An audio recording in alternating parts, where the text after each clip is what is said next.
¿Qué puede llevar a un hombre a abandonar su hogar, dejar atrás a su familia, vender todo lo que tiene y lanzarse a una aventura suicida al otro lado del mundo conocido, espada en mano y cruz al pecho?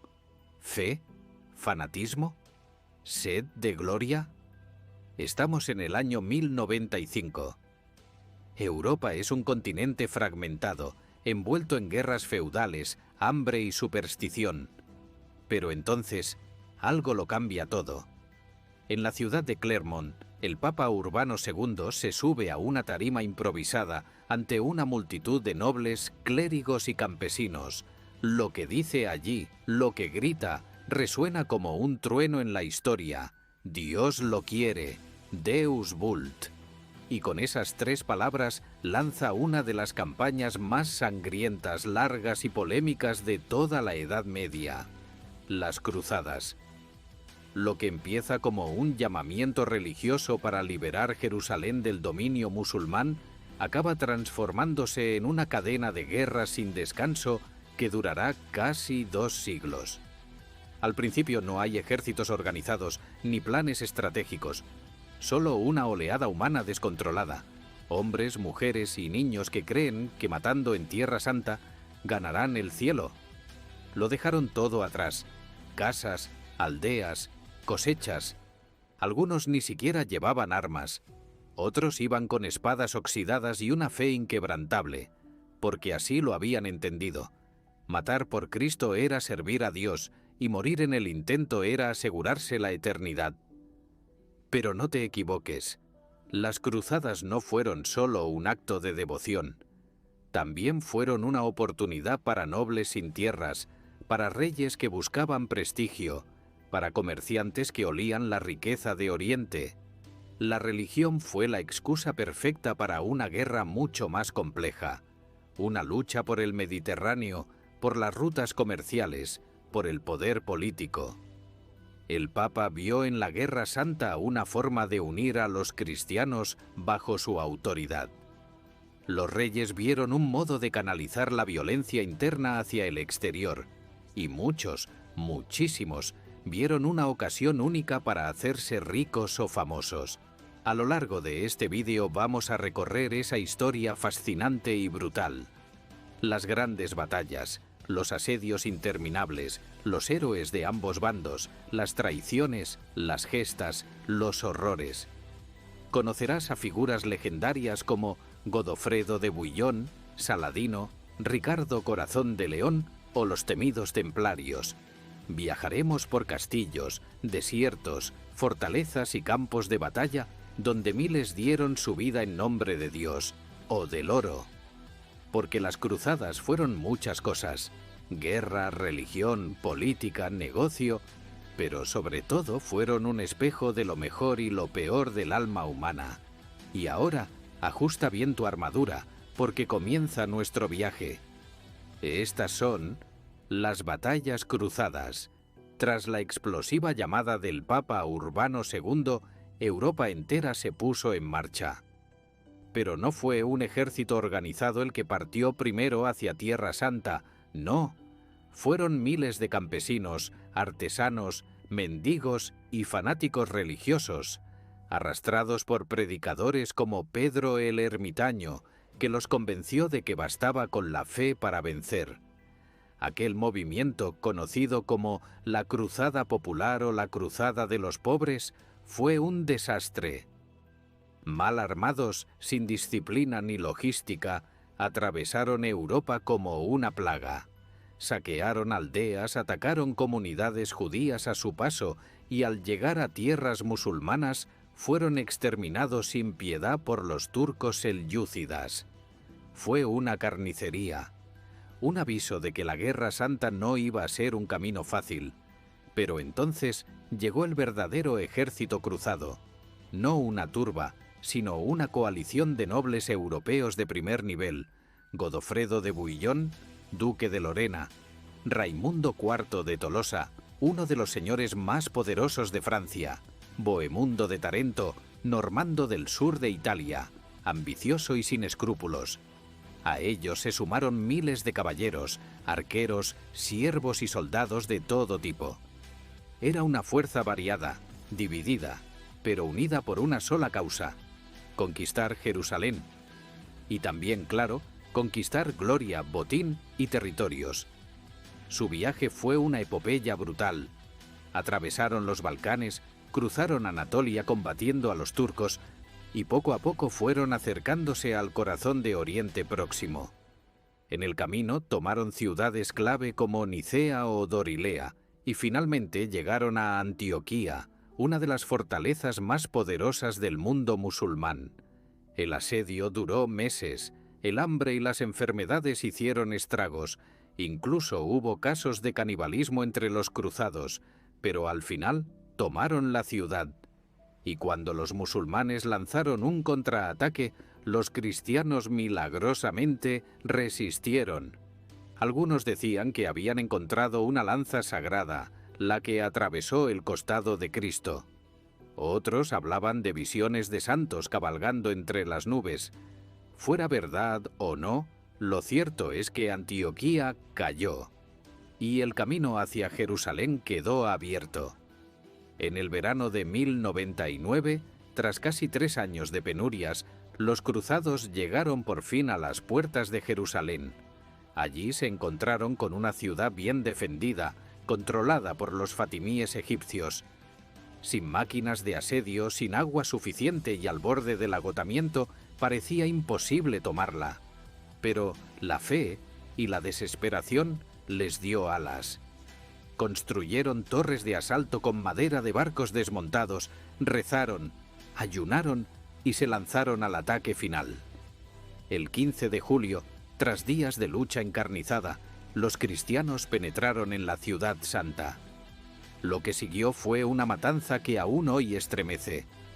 Cristianos, musulmanes, judíos, nadie fue perdonado.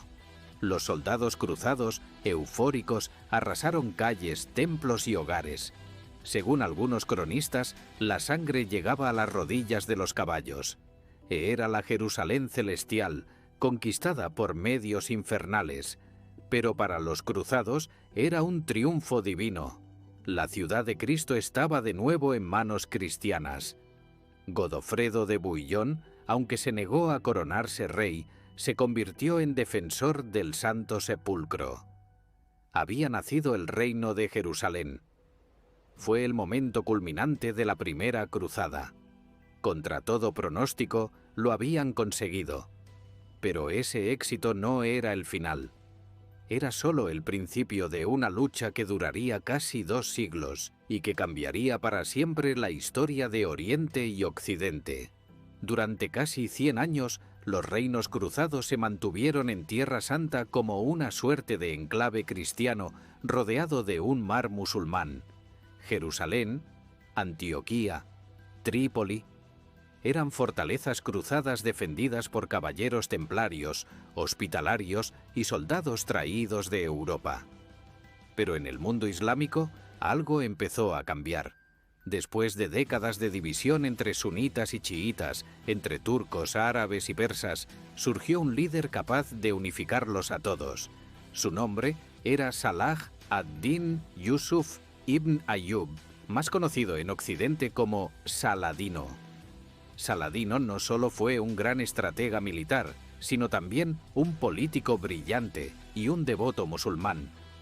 A diferencia de muchos de sus contemporáneos, era austero, generoso con los prisioneros y profundamente respetado incluso por sus enemigos.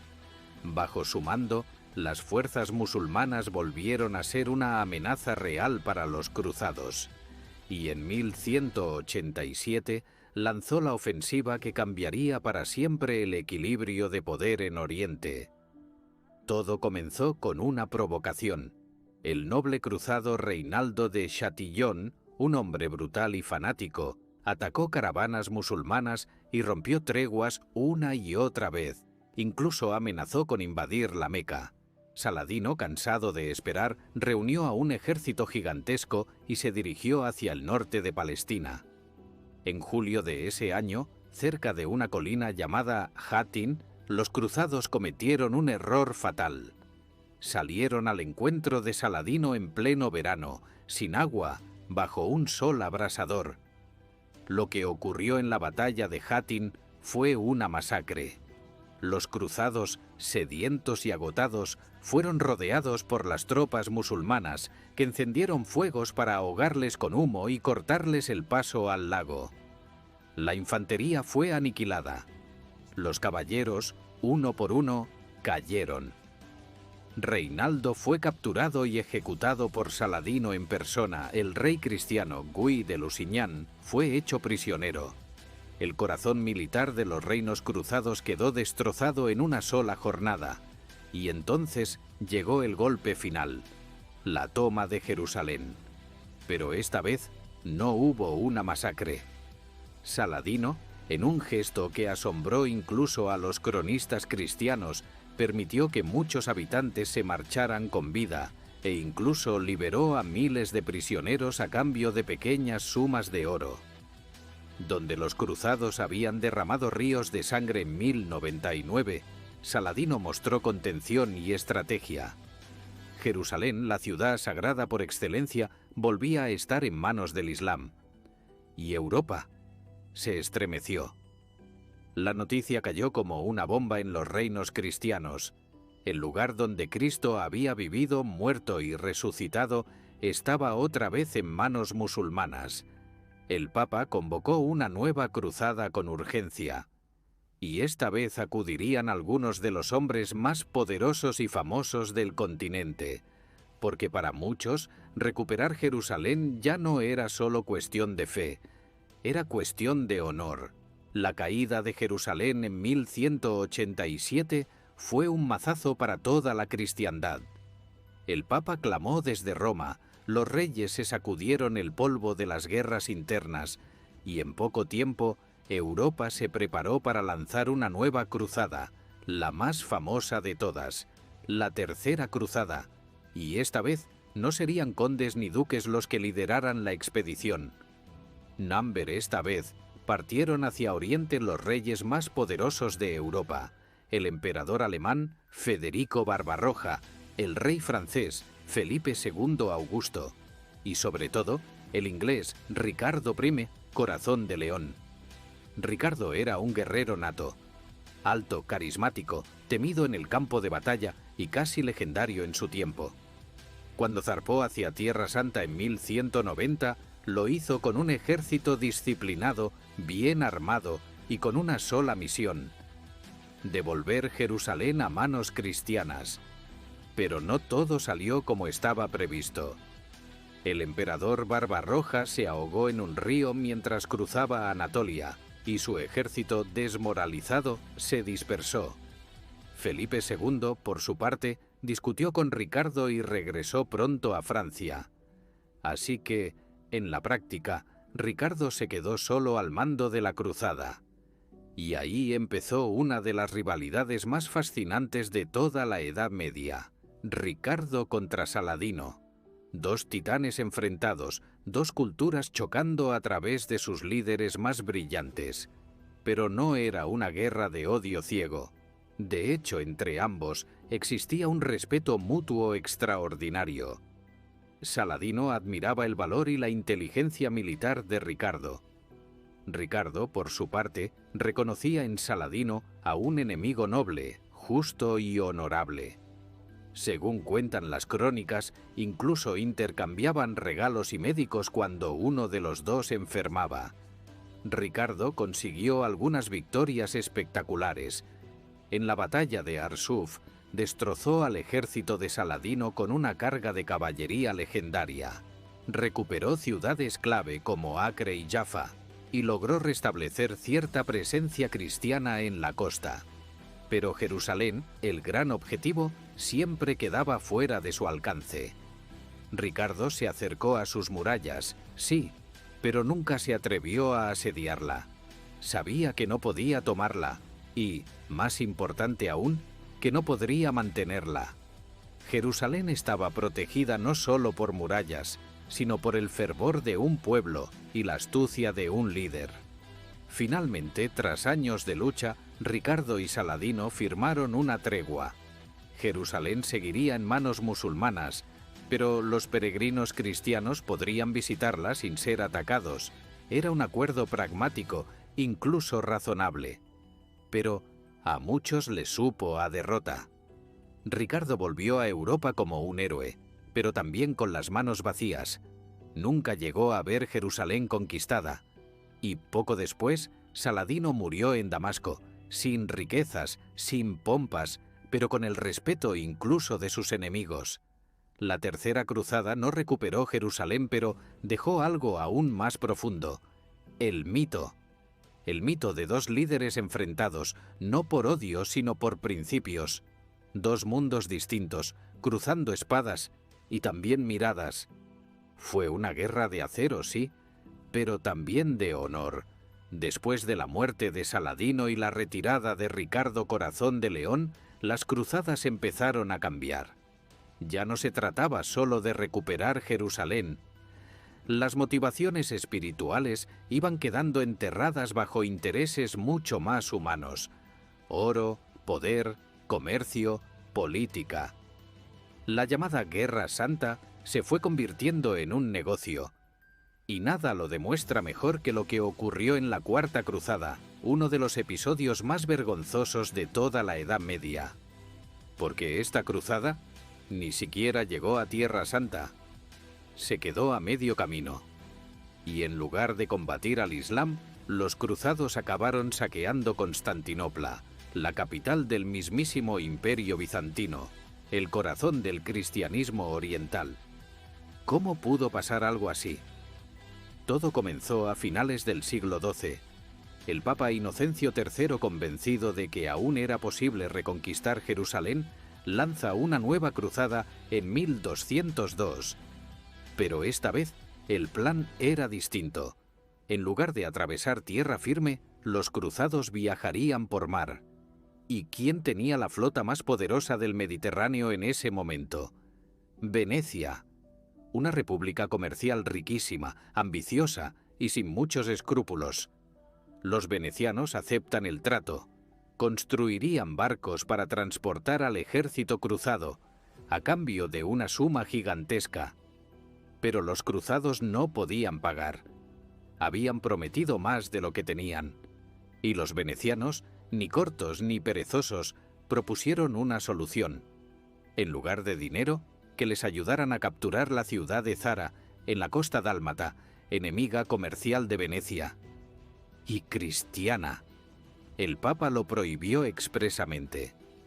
Pero los cruzados, desesperados y endeudados, aceptaron.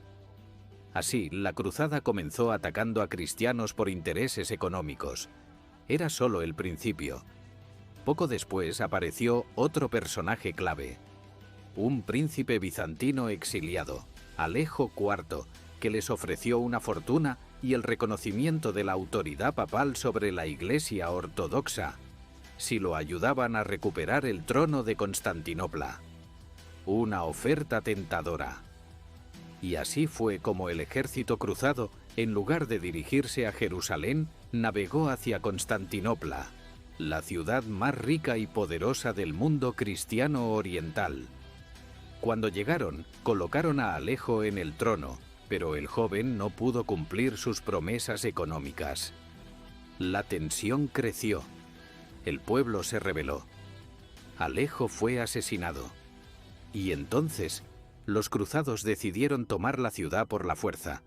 Lo que siguió en abril de 1204 fue una de las mayores traiciones de la cristiandad. Constantinopla, símbolo milenario de fe, cultura y arte, fue arrancada a hierro y fuego. Las murallas fueron asaltadas, las iglesias profanadas, los palacios saqueados. Robaron reliquias, cálices, iconos sagrados. Violaron monjas. Quemaron bibliotecas enteras. Incluso la Basílica de Santa Sofía fue asaltada.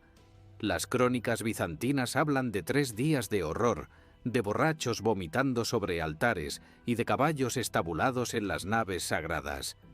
Y lo más escandaloso, todo esto fue obra de cruzados, cristianos matando cristianos, en nombre de Cristo sí, pero al servicio del oro. Los cruzados se repartieron la ciudad como un botín. se fundó un efímero Imperio Latino de Constantinopla, que apenas duró unas décadas. Pero el daño ya estaba hecho. El cisma entre católicos y ortodoxos se hizo irreversible. El Imperio bizantino quedó tan debilitado que nunca se recuperó del todo. Y Jerusalén, el supuesto objetivo de la cruzada, siguió en manos musulmanas. La Cuarta Cruzada fue el punto de inflexión. A partir de ahí, las cruzadas dejaron de ser guerras de fe para convertirse en guerras de intereses. ¿Cómo se pasó de luchar por el Santo Sepulcro a profanar el altar de Santa Sofía? ¿Cómo se justificó ante Dios el saqueo de la capital de la cristiandad oriental? Las cruzadas no terminaron con la cuarta. Hubo más. Quinta, sexta, séptima. Incluso una cruzada infantil, protagonizada por miles de niños que jamás regresaron. Pero ninguna volvió a tener el poder, la pasión o el impacto de aquellas primeras expediciones. Jerusalén permaneció en manos musulmanas. Los estados cruzados fueron cayendo uno por uno, hasta que en 1291, con la pérdida de Acre, la última gran fortaleza cristiana en Tierra Santa, se puso punto final a 2 siglos de guerra santa, pero aunque la lucha acabó, las consecuencias perduraron. Las cruzadas dejaron un legado profundo, complejo, contradictorio. Por un lado, abrieron rutas comerciales entre Europa y Oriente, trajeron avances en medicina, arquitectura, navegación. Por otro, sembraron siglos de desconfianza entre musulmanes y cristianos, católicos y ortodoxos. También cambiaron la mentalidad europea. El mito del caballero cruzado se convirtió en símbolo de valor, pero también en excusa para conquistar, dominar y matar en nombre de una causa supuestamente sagrada. Muchos cruzados volvieron a casa sin gloria, sin oro y sin alma. Otros encontraron la muerte bajo el sol de Siria o en los pasillos oscuros de Constantinopla. Y unos pocos, los más sinceros, quizás comprendieron al final que no todo lo que brilla con la cruz en el pecho es justo. Y que a veces, en nombre de Dios, se cometen los mayores errores de los hombres. Hoy, a siglos de distancia, las cruzadas nos siguen hablando, no solo de fe o de guerra, sino de las pasiones humanas, el deseo de trascender, la ambición, el miedo al otro, la necesidad de pertenecer a algo más grande. Fueron batallas por el cielo, pero libradas en la tierra con espadas, traiciones y sangre. Y quizá, como suele ocurrir con la historia, lo más revelador no sea lo que ocurrió, sino cómo elegimos recordarlo.